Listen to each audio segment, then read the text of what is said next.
Good morning, everybody. I have 9:31 on my computer, so we're going to go ahead and get started.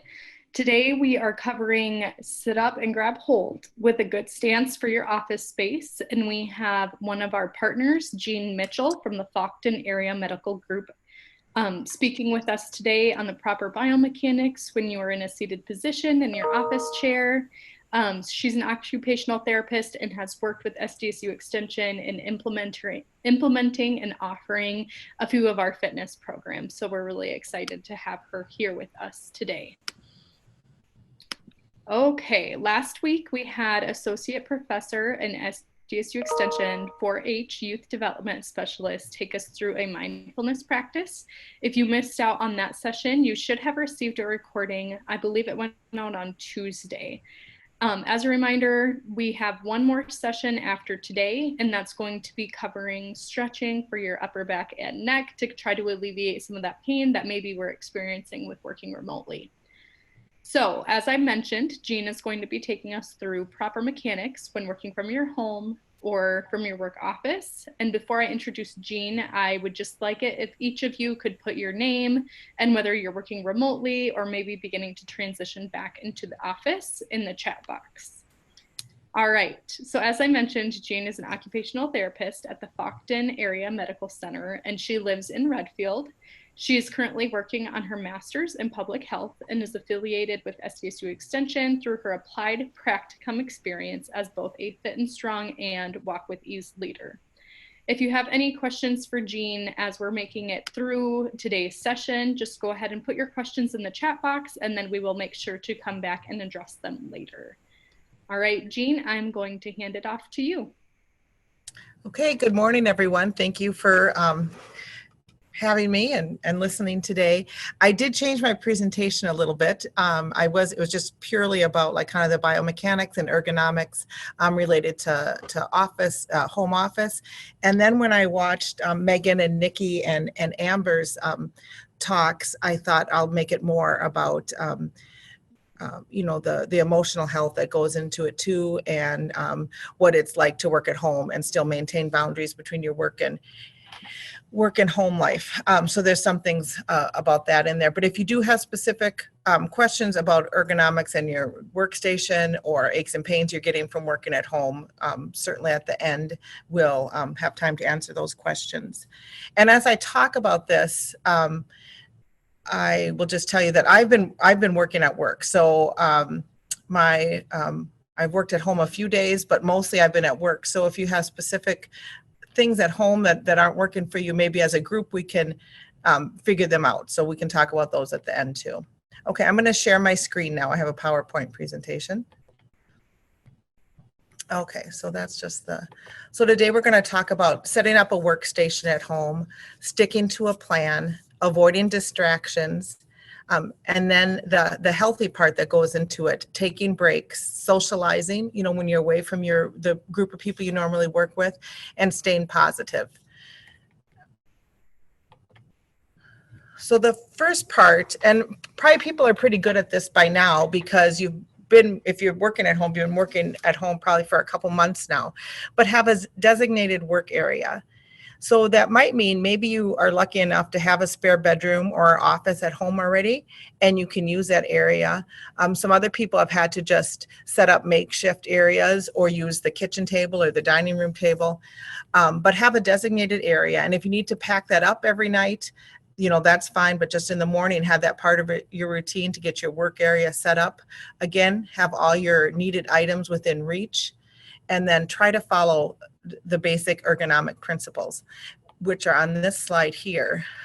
So in general, this is how you want to sit. You want your ear over your shoulder. I know I have a tendency to move my head forward a lot, and then you're not really in good alignment, and you're going to get neck and shoulder problems. So try to, you know, sit in that position, and then your shoulder, you know, right over your hip. It's nice to have your hips at a little bit more than a 90-degree angle, and your knee bent, and then your feet resting on the floor. Now, you have to have your chair lined up so that you can have this position. So your feet might not be touching the floor. So you might need to put a step stool or something underneath there, you know, so you can get that position. And when I work with people that are having problems either at their regular office or their home office, it seems more and more people have trouble with eye strain. So if you can set up your monitor so that your eyes are in line with that top third of the screen, so you don't have to look down. If you work from a laptop computer, that gets really, really tricky. So you can build that up, but then sometimes your arms aren't in a good position. Sometimes it helps to get, just get a separate keyboard so you can have the screen in a good alignment. If you have papers that you're working off of, if you can put them on a stand so you can see them easily without looking down, and you can just kind of turn your head from side to side, that works out pretty well too. Hey, Jean, I'm going to jump in here quick. We are not seeing your PowerPoint if you meant to Oh, share. no. So I don't know Oh, if you want to try it again. you know what? I think I opened it and I didn't hit share. I apologize. No, that's okay. Later, we're going to talk about grace. So give me some. No, I'm just kidding. All right. Here we go.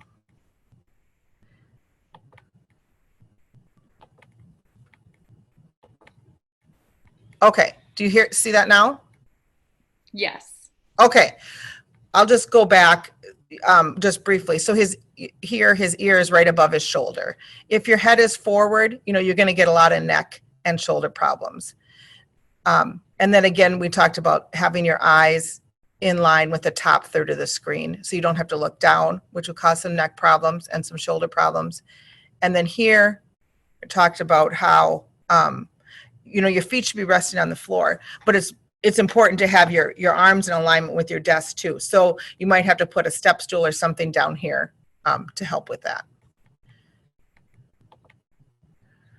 Okay, so at home or even in your work office, we can't always have everything perfectly. So there are some things we can do to combat that. And it sounds like next week we'll get some exercises to that too, but I'll just go over some things that the people I work with seem to have the most success with.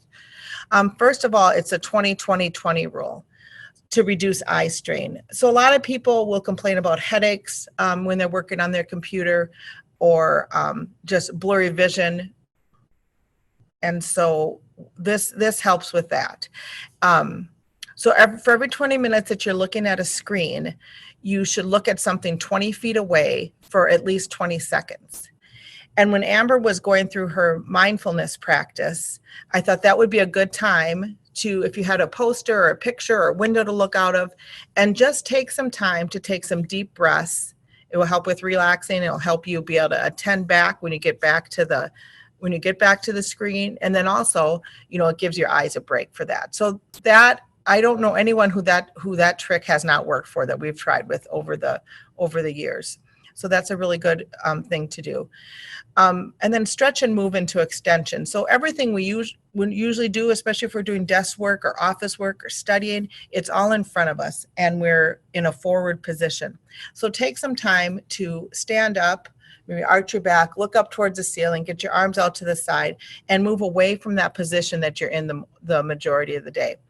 Nikki's chair yoga class gave a lot of good stretches that you can do. And her class was all at one time, and that's great, but you can also take bits and pieces of those and do those throughout the day. The one that I thought, oh, that's a really good one, was the cat and I don't know if it's cat and cow, but that one where you're just kind of moving in and out of flexion and into extension. That's a good one to keep everything loose. And then take walk breaks. When we're working at work, we usually get up and we'll maybe have to go to someone else's office or get something off the copy machine or get coffee or go visit a friend in another office. And at home, we can do those too. So it's okay to take breaks even if you aren't going anywhere, and it helps with getting back on track when you do get back to work.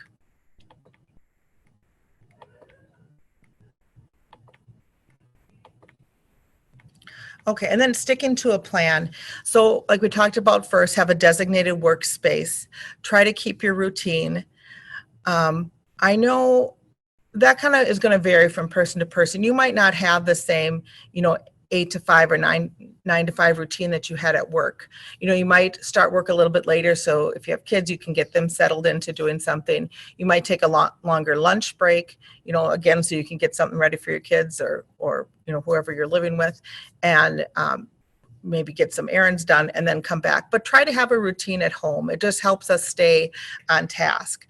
And then stop working when work is over. So if you set up a workstation, if you need to take it down so it's not sitting there, remind you of all the things that you have to do tomorrow.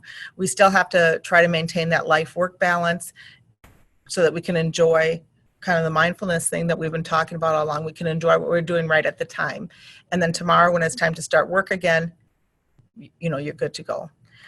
And then make self-care part of your plan. And when I've been reading about people who have been working from home, they talk about that a lot. Make sure you're eating well, eat away from your desk, go to the kitchen. If you're in the kitchen, go to a different part of the counter or whatever. But anyway, take that time, make that a separate part. You can still, try to have lunch with people. Things are opening up here, in South Dakota. So some of those things we can do a little bit easier than in maybe other parts of the country. But you can phone a friend and still have like your coffee break. You can have lunch with a friend, over the phone or over Zoom. And being mindful, like some of our other, Amber talked about. Just be in the moment, do what you're doing now, and it really helps with combating depression and anxiety. And there's a lot of studies out there that just show it really kind of changes the brain chemistry, as you practice mindfulness and get in the habit of just, enjoying what you're doing right at the time. And then setting boundaries with work and family time. And as I was getting ready for this, I was reading quite a bit, and there's quite a lot of different views on this. Some people with smaller kids, I would suppose, just say, it's really hard to keep the kids out of the Zoom calls and keep your office door closed. So find out what works for you and for your family, and try to stick with that. Some ideas that I thought were kind of clever when I read, some person put like a stop sign on the outside of their office door, but they only kept it up there when they could not be interrupted, when they were on a call, or when they were working on a project that really had to get done, had a strict timeline. But then at other times, maybe left the door open, so if people had questions or wanted to talk, they could come in there. So you just got to find out what works for you. Avoiding distractions. Some good tips that people had that were working successfully from home was to make a to-do list. One guy had it on a dry erase board, and then he could just look at that periodically throughout the day, and then check off tasks when he was done. So then when the dry erase board was empty, his workday was over. And then he started a new one before he closed up for the day. Some other people make their to-do list right away in the morning. Whatever you do as part of your routine, have a list of the things you want to get accomplished, and make sure you give yourself credit when you do that. Checking emails, messages, and texts. If you can have designated times throughout the day, you do that. Some people need to do that constantly throughout the day. But I know that sometimes it's a little tempting when you're checking text messages. They might be work related. Then you get on Facebook, and it kind of goes from there. So there are some apps online. I tried one yesterday, and it was kind of fun. So you can't get on anything else on your phone. It's called Flora, and then you plant a seed, and then in 25 minutes it turns into a tree, and then you get a tree for a prize. But you can't get on your phone the whole time that's on. So I thought it was, for me, it was kind of a nice thing. Like, it's just a habit to grab your phone and doing something real quick. It kind of helps you break that habit. We talked about the eating meals, away from your office. And then just like we talked about before, setting boundaries, taking breaks, and still visiting with coworkers. There's a lot coming out now about not just the elderly people, that aren't going out and about and maybe live alone, that are having troubles associated with loneliness, but pretty much all age groups are. We don't have the same peer group we have. We don't have our coworkers that we see every day that maybe we never do anything outside of work with them, but we're used to seeing them every day and talking and just doing things. So you can still keep in contact with those people. Okay, and then just the whole positive thing. Try to stay positive, be grateful, keep a gratitude journal. There's a lot of research out there that people that keep a gratitude journal are happier than those that do not. Look for positive things from working from home. The people that I talk to that live in bigger areas, more urban areas that have long commutes to work, they talk about how they have more time because they're basically adding 2 hours to their day when they're not driving back and forth from work. Faith, and this can be religion or just faith that things will get better and that, we'll be back to closer to normal than we are right now. Keep a routine, like the basic schedule we talked about, and you can deviate from that. You can still take vacation days. You can, take the morning off or sneak out early in the afternoon as your schedule allows. So you can keep doing those things. And then I think most importantly, reach out to others and help others. If you're feeling sad or anxious or isolated, it is very likely that other people are as well, and that they would appreciate reaching out just as much as you would. So keep that in mind if you're feeling isolated. And then I'll just share with you my word for this year was grace. And so I think about that a lot now. I can't say I'm perfect at it or even really close to perfect, but really just kind of give yourself a break, give others a break, and just do the best you can with where you're at right at this moment. I think the next thing I have is a YouTube video, but sometimes when I show it, I wind up disconnecting myself. So does anybody have any questions or comments or things that have been working well for them at home?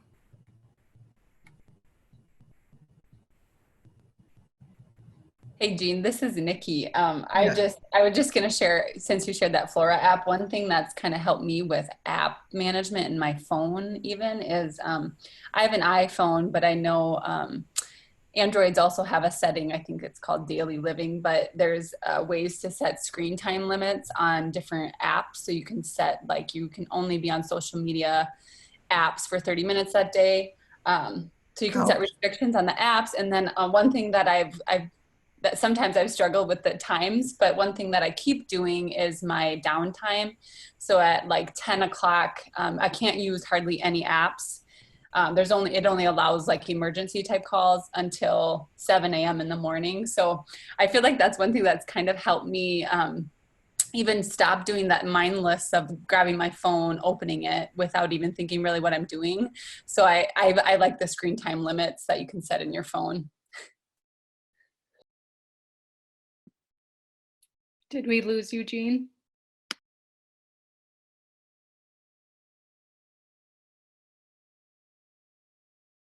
We might have. I can't hear her either. She's frozen on my screen. Yeah. Okay. She just shows up black on my screen, so I wasn't sure what exactly was going on. I'm going to stop her participant sharing. I'm just going to open it up for questions quick. We'll see if Jean is able to join back with the group. Otherwise, if we don't have any questions, I can definitely screen share and share that YouTube video that Jean was talking about. I'm here now. I just disconnected myself. Oh, okay. I was just trying for you all to practice grace. So. Not a problem. Okay. Do you want me to try to screen share that YouTube video, Jean? Yeah. Yep, okay. That'd be great. So it's similar to what Amber had us do with the tulip fields. It's just shorter, so you can do it during your workday. There you go. A guided meditation that's perfect to start your day, end your day, or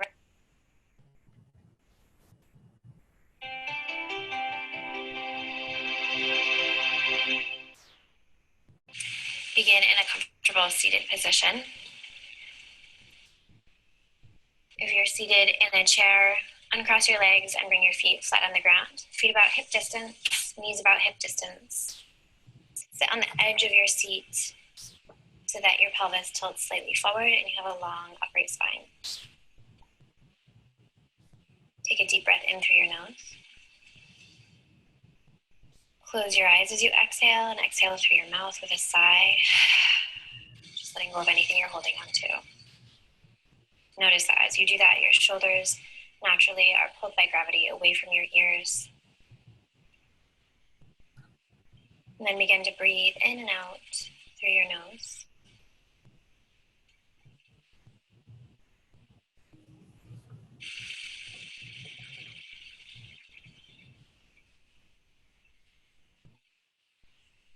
Slow, controlled breaths. With each exhale, let go of any distractions you have going on, any to-do lists. And when thoughts bubble up, just let them go without paying any attention to them, without getting frustrated. Let go of any expectations that you have. And just take this moment to tune into your breath.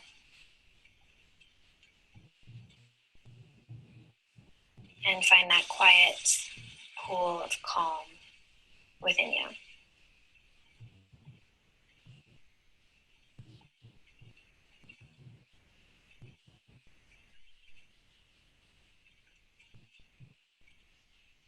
As you begin to connect with your breath, take a moment to bring your awareness to your face.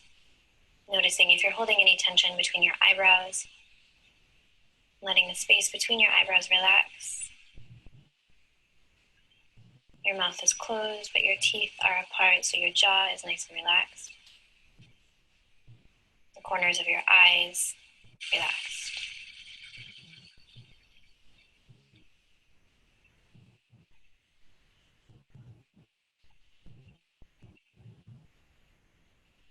Notice that as you inhale, you feel yourself growing taller. And as you exhale, you feel yourself more firmly rooted into a chair or the mat. You feel a sense of groundedness.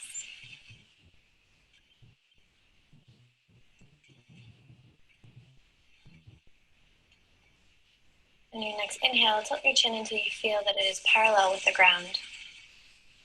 Without actually smiling, bring the sensation of a smile to your face. Knowing that at any point during your day, you have the power to tap into this innate sense of calm that you always carry with you.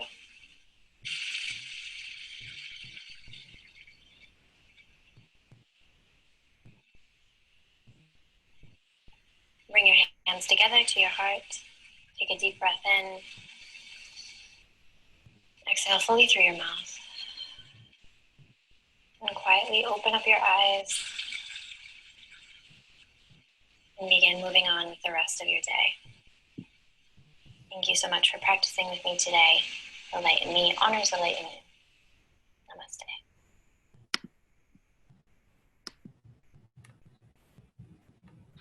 That feels so good to do that. And it just took a few minutes, so we can all probably do that throughout our day. I should be better at that. So, did anybody have any tips from working at home that are really working well for them? I wouldn't mind collecting some.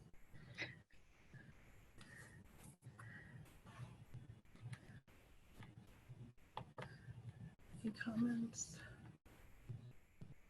Oh, the 2020, I think that's been very successful. So, okay.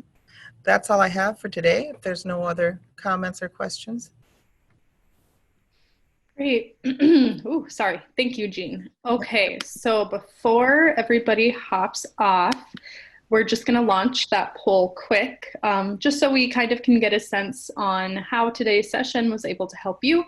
So I've started the poll, so you should see the first question up on how your knowledge of benefits and ways to practice self-care.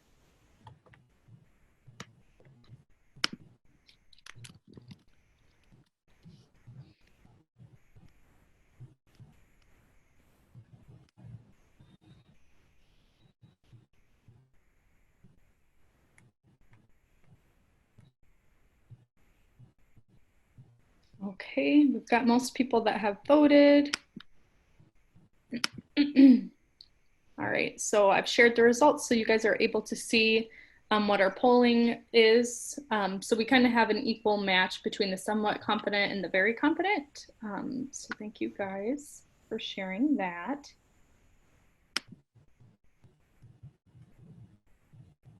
Okay, great.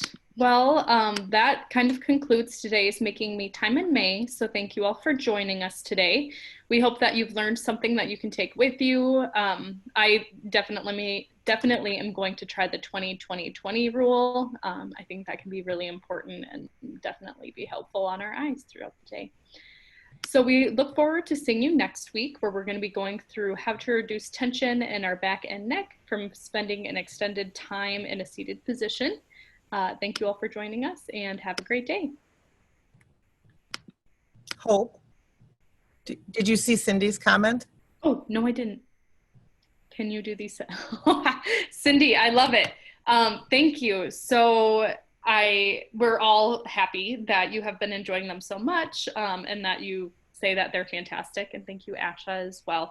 We are actually planning out a launch to do this in July. There's a date in July that's like National Self-Care Day, so we're going to kind of align it with that. But we're looking at doing like a 4 or 6 week series in July as well. So we'll make sure to let you guys know when registration for that is launched. Thank you for your positive feedback.